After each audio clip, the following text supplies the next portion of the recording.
Good friend status, eh? Good afternoon, everyone. I'm Allison Holmes from the Annenberg Foundation, Senior Director, thank you, at the Annenberg Foundation. And I cannot tell you how happy I am to be here at Social Innovation Summit in the city of Los Angeles. Let me just say that one more time, the city of LA! Now, this is the first time the Social Innovation Summit has ever been in the city of LA, and I'd like to say we have a little bit to do with that. A couple of years ago, we met Zeev, and we started talking about Social Innovation Summit, and he said, oh, yeah, New York, Chicago, San Francisco. And I was like, ...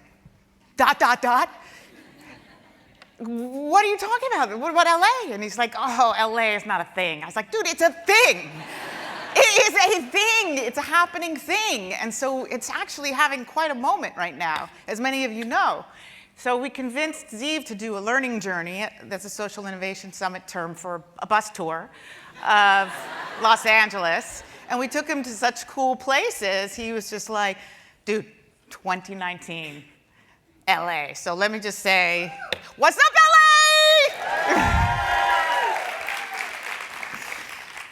LA? Okay, enough about LA.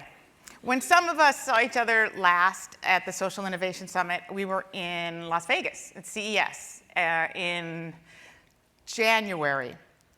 And it's difficult to believe that was 6 months ago because a lot has happened since then. I feel like Zeev and I right now are two old ladies complaining about our health problems because just after that conference, I was diagnosed with lymphoma. And I've been going through, yes, I know. And I've been going through immunotherapy and chemo for the last few months. And I'm halfway through treatment, and it'll be gone in August, and I'm going to be fine. Yes, thank you. I'm done. No, but that has absolutely nothing to do with Social Innovation Summit other than two things. First of all, you who are working in the healthcare field, and we heard from some of you today.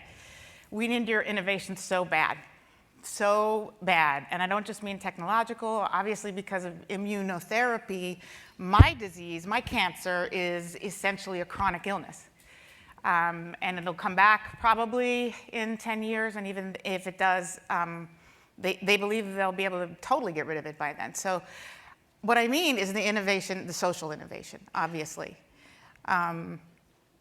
Because every day, now that I'm in this new world, every day I am struck by the time that the health insurance companies are stealing from the doctors and their teams, time that can be spent with the patients.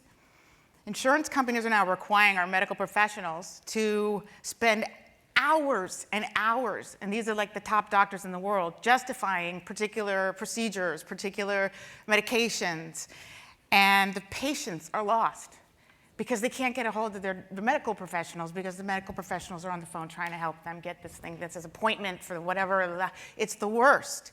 And the patients have to stay on top of these millions of instructions, but they're really sick, you know? And it's really hard. So I'm just like, I can't believe when Zeev talks about the empathy, I cannot believe the number of people who are sick. I cannot believe the number of vulnerable people trying to navigate their way through just to their own health. And something has to change. It has to be disrupted. So I know that this conference gives me some hope that it might be disrupted. This conference, and its really unique mix of corporate, nonprofit, government, philanthropy, activists, investors, Zeev Klein. This conference has the ability to play a big part in progress of all kinds. And I often tell Zeev, you need to do a better job of quantifying the social impact of this thing. Because I'll give you a small example. Best Buy, are you in the house? Best Buy! Yes, so we met the Best Buy folks a couple of years ago here at Social Innovation Summit. We got to talking about the Annenberg Foundation and Best Buy.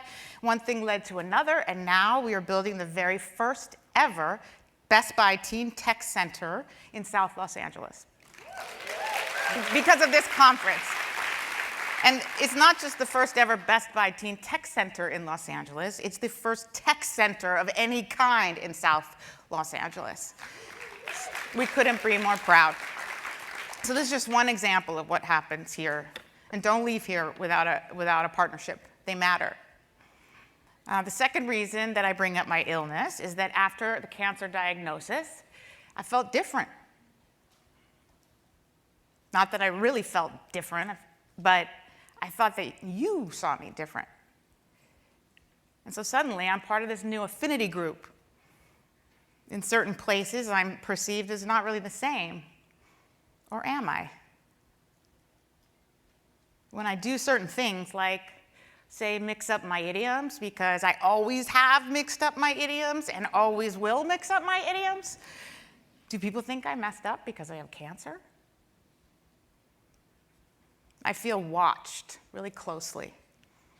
Will she falter because she has this label now?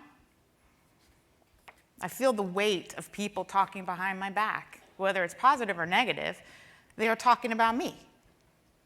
Or are they? Am I being excluded from certain conversations? Do I no longer belong in the same conversations? That we hear the words every day: belonging, equity, inclusion, diversity, belonging, bias, unconscious bias, conscious bias, discrimination. So many people doing such great work in all of these areas. But are we getting closer to a world where everyone belongs? And that's the session we're going to explore. Moving beyond bias.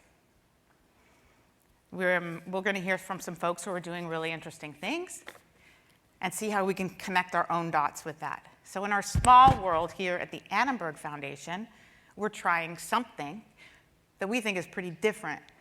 We have 137 signatories to Pledge LA and counting, and we just completed the first ever survey on the demographics of venture capital here in LA.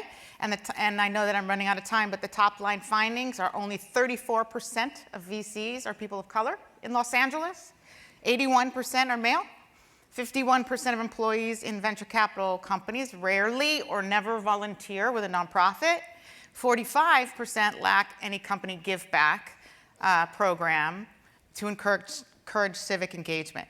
That said, we came out with those survey results, and immediately announced a 10-week internship for underrepresented communities in the venture capital community here in Los Angeles. And many of the VCs who had those terrible numbers were the ones who raised their hand and said, I'll take an intern.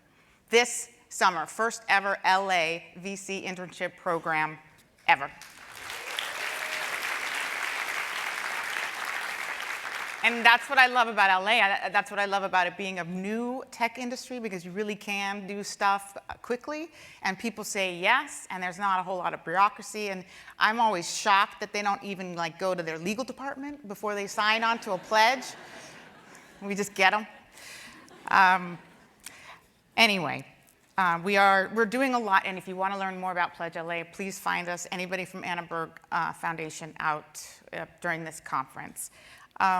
What we're doing is just a tiny blip in the bigger game here, because bias is so persuasive.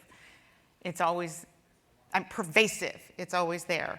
And just as I did with my illness, most of us at one point or another, and some of us our entire lives, feel the insidiousness of bias toward us.